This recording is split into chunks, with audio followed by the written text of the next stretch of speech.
I got me a good nap in. I've slept probably most of the day. Feel a lot better. May not look better, but I feel better.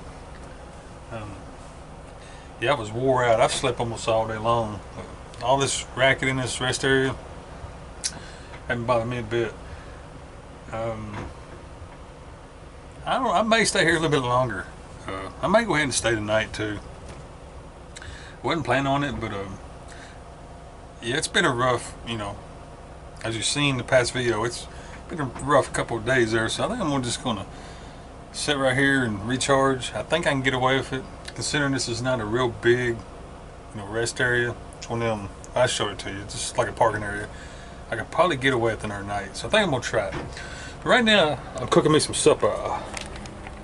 Yeah, excuse the mess. Yeah, well, it ain't that bad, I need to wash my pan, but what I'm gonna have for supper is something quick and easy. I know it looks kind of weird, but that is macaroni and that is rice. Some of it just float to the top. Yes, I mix rice with my macaroni. Like I mentioned earlier, I love rice, any kind of pasta. Which rice isn't? Oh, my camera's fogging up. Which rice isn't pasta, but I throw it in the same category. So what I'm gonna do, heat that up, let it boil, put my cheese in, and I got some salsa. I like throwing salsa mix in there, and I'm weird. I put a bunch of stuff in there. But what I really want to jump on here and show you, and not my mess. I'm getting my stuff ready, well, I'm already getting sidetracked. I'm getting stuff out and putting stuff away. What I'm gonna need for my next job, wife's here just taking a break. I'm digging it out. That's like my coveralls and some sweaters and whatnot, and I'm putting stuff away that I'm not gonna be using. But what I actually want to get on here and show you, this is my rice, my instant rice. If after you open them, you got that hole right there you can't close up. Now, what I do to keep that from spilling out, like when I'm going down the road or just anytime knocking the box over, what I do to keep that from spilling out is yes, common sense, you get you a little storage container, some Tupperware or something, you pour it in there and close it, but them things take up a lot of space. And when you're living in a camper with little cabinets, space is a premium. So I know I could go to dollar store somewhere and get them little Tupperware containers or whatever. That's easy. But what I do, I use sandwich bags. I just opened this box. What I'm gonna do, I'm gonna pour the rest in sandwich bags. Try to put it in, like, I could probably get that whole box in about 3 of these bags. But what I do is pour them out in little portions, like would have been enough for one meal for me, one time. So and then I throw these in my cabinet, and they take up no space whatsoever. You can kind of stack them up. That old rice, settle, you can stick it up in the corner. So that's how I store it and keep it from falling out. And with the bin rice, I can reuse these bags because that rice is dry. It's a grain. It don't, leave no food residue in here or sauces or whatever. You can reuse the bag. So that's how I do it. I don't know if maybe some of y'all could use that little tip. Some of you that travel. Yes, I know you can put it in little bowls or whatever containers, but they take up a lot of space. If you use sandwich bags, you'd be surprised. You can just tuck it off in the corner. All of it. They'll stack on top of each other, and that rice, you can almost shape it to the area you're trying to put it in. So it's pretty handy. But anyway, I thought I'd show you that. I'm gonna get off here, finish making my supper, and probably be lazy the rest of the night. I'm probably gonna lay back down in the old bed and watch a little YouTube. But all right, I'll be back and bag them up. So you can see this box. I started to do it in individual servings, but I went ahead and just put it in 3. I can always split it up if I don't want it all. But that's that whole box right there. Of course, I ain't got it stacked evenly. That whole box of rice, you can see the difference of the space it takes up. Or say I don't have a Tupperware bowl, but say a bowl. That's a big difference in storage space. And you see how flat it lays. Or if you want to push it up in the corner behind your canned food or something, you can squeeze it up in a bowl. So it's a pretty good idea. You can do other things. It don't have to be just rice. You can do oatmeal, which I got a huge container of oatmeal. I love oatmeal too. I leave it in the container for right now because I've got it up here, you know, like my coffees and my sugars, and it's really not taking up too much space. You know, I still got plenty of space up there, so I don't put it in the bag just yet. But I might do it one day if I need a little extra room.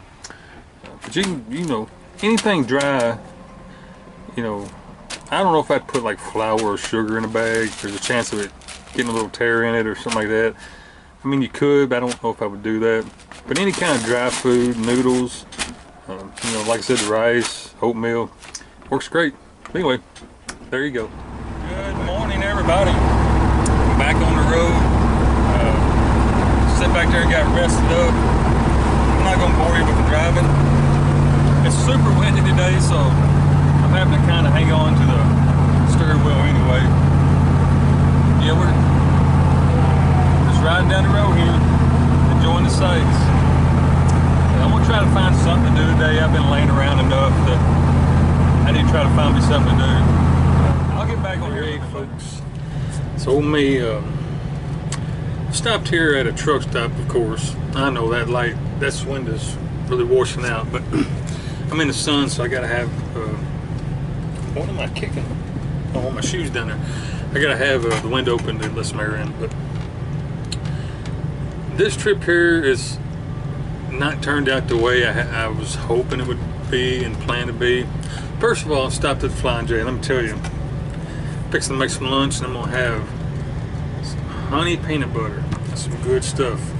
Good stuff. But anyway, yeah, I haven't been stopping at any campgrounds or really getting too far off the main path. Unfortunately, I know I don't mean to keep harping on this. I just want folks to understand why this trip here is being you know, I'm going a lot different than what I normally do.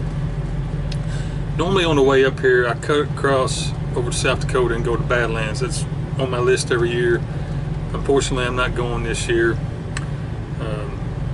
The reason for all this is,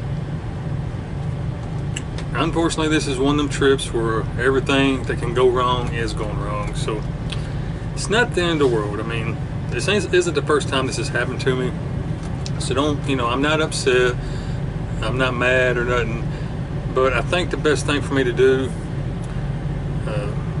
much as I hate to, the best thing for me to do is stay close to my designated route, interstate, whatever, and head directly to my destination that I'm shooting for. I don't feel I need to be way off 20-30 miles off in the woods or out in the middle of nowhere. As much as I want to be, just the way this trip has started, I don't really feel that's a good idea to do that, because I more than likely I'm going to be way out there and something else is going to happen, and you can't get nothing done like that. You know, it costs me an ungodly amount of money to get towed if I can get someone to come out to me. And I don't have a lot of money. I do this all on faith. Yeah, I get criticized a lot because I just work these little seasonal jobs, you know, hit and miss. And if you don't understand this lifestyle and understand why people do it, then yeah, I don't expect you to understand why I work them little jobs and do what I do. If I wanted a full-time 50-hour week, 9 to 5 or whatever, I would go back home. Which I'm not gonna get in this real deep, but you know, I would go back home and move back in the house and get back in the rat race like everybody else. I did that my whole life. I paid my dues, I feel like. I mean, I started working like most of you. I started working when I was 14 and I haven't stopped. There was about a 4-year stretch there that I worked 3 jobs, 3 full-time jobs. Never sleeping, never doing anything, which I had a goal in mind.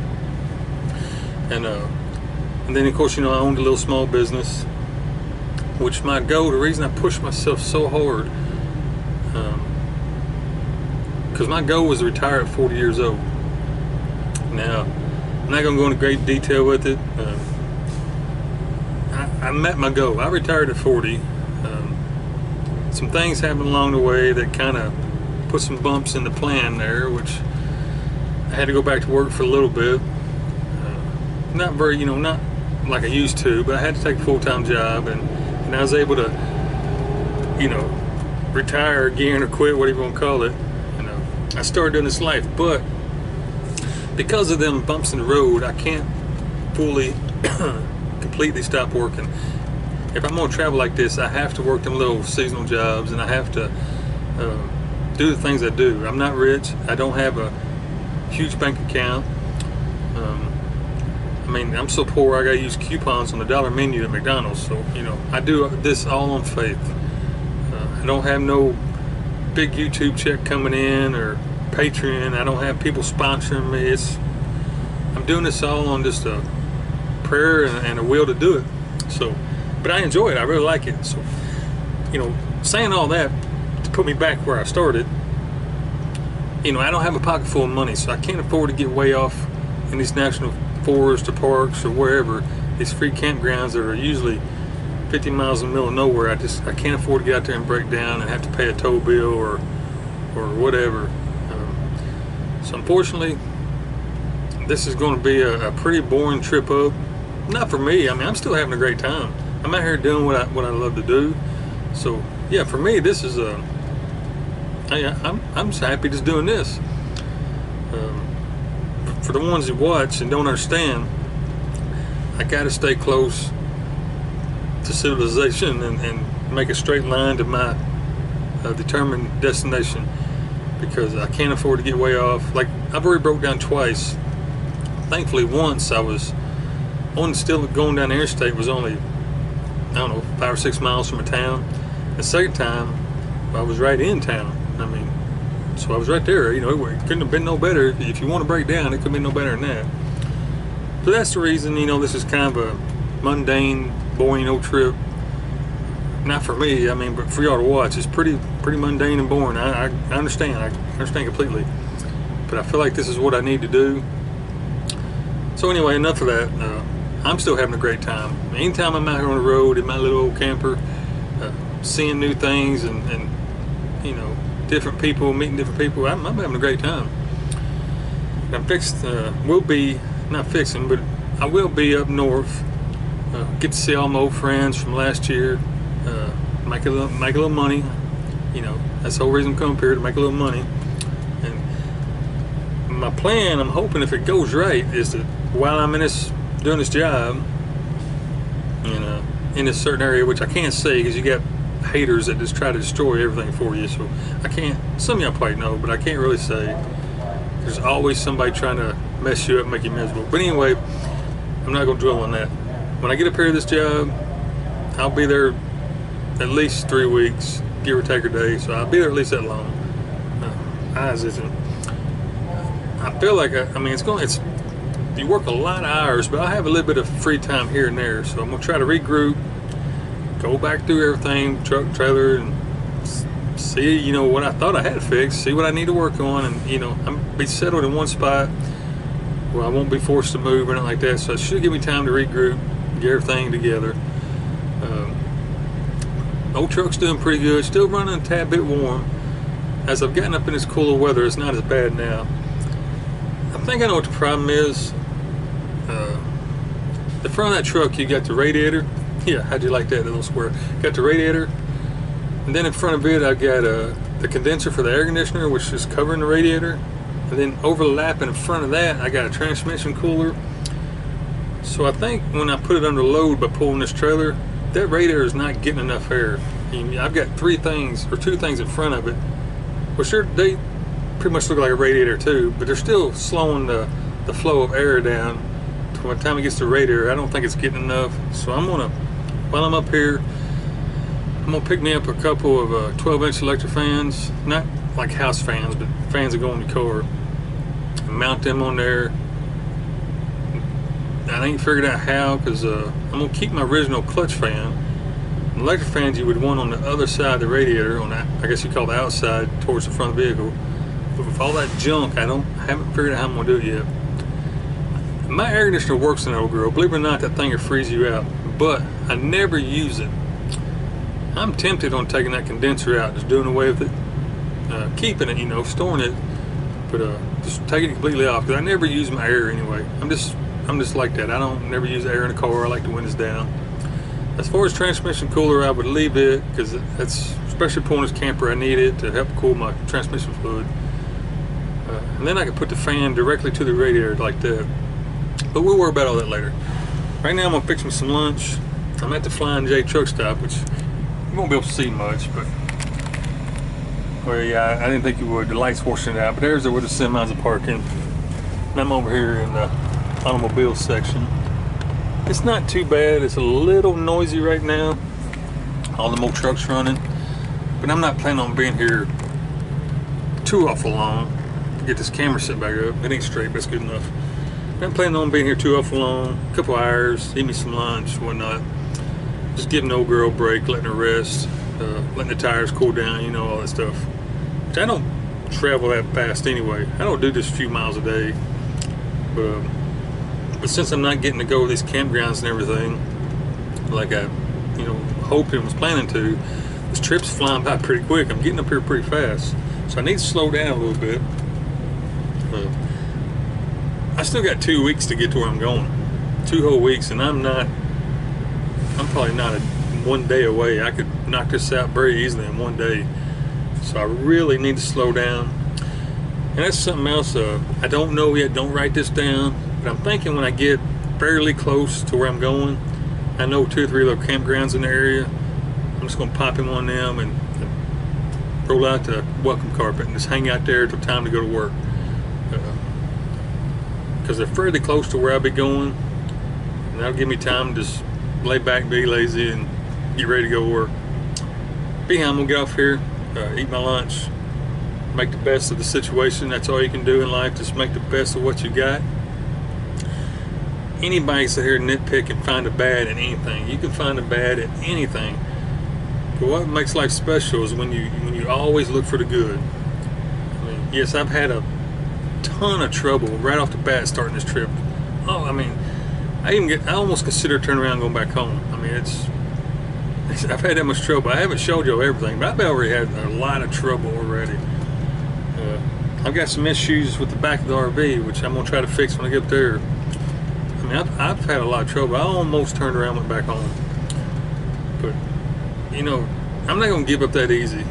You gotta find the good in everything. There's good in something. It may not be, you know, a huge list of good, but there's good in every situation. So right now I'm still getting to see the country.